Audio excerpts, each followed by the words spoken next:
Hello traders, Gary Wagner for Trending Markets just after 11:30 in Honolulu, 5:30 in New York. Equities markets have closed. Yellen has spoken. The FOMC meeting has concluded, and there will be no rate hike at least this month and probably not next month. We saw that really have a roller coaster effect on the equities markets itself, and there's no doubt you can really see the kind of move that we've had when you consider the high of the market, which was at 933, 16,933, and the low of the day at 639. And you see that we had a total of about a 300-point range in the Dow Jones Industrial Average. Best way really to illustrate that is to look at a very, very short-term study.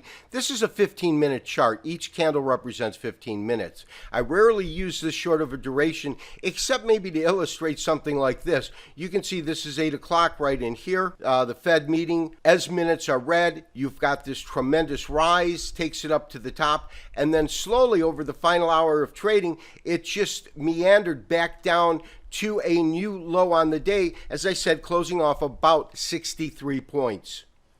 So traders, as Yellen came out and announced that there would be no interest rate hikes, we talked about what it did to the equities markets, kind of a roller coaster ride. In other words, we saw some dramatic ups and some dramatic downs. The same cannot be said for the US dollar unless you believe that we're on a roller coaster. We were at the top and this is just that first whip down. A dollar significantly lower today, off about 1%, 94.49.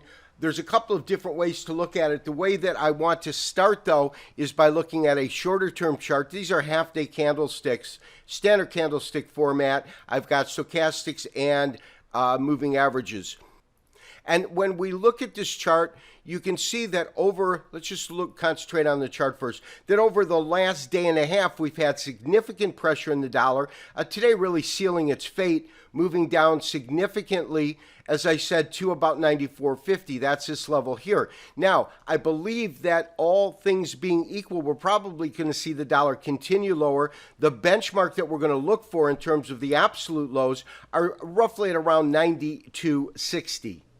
Now, even more significant in terms of technical studies on the dollar, this is a weekly chart, so it's a longer-term study. We also have one fib retracement, which takes us from these highs at around 100 on the dollar index to these lows that are about 79, this area represented here. I also have a 21-week moving average because we're looking at each candle being a week. And what is very, very significant is over the last 2 weeks, last week, for example, we did close below that average, and we are substantially below that average now.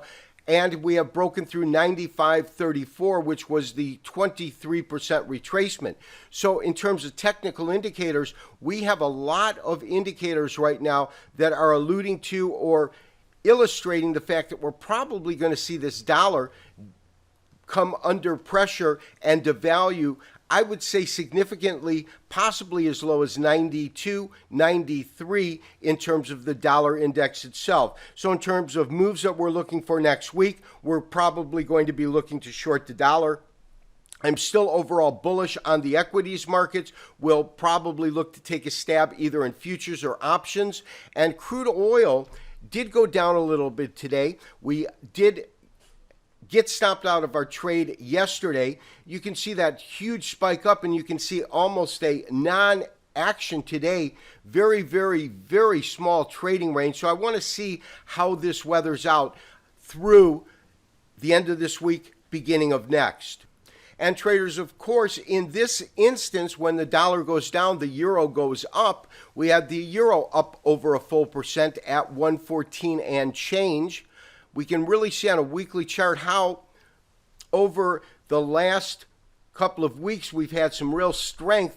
But what I'm really noticing more than anything else, and it's very, very similar to what we're seeing in the equities markets, oddly enough, is this ascending bottom, meaning a series of higher lows and a flat top, real resistance at roughly the 115 area.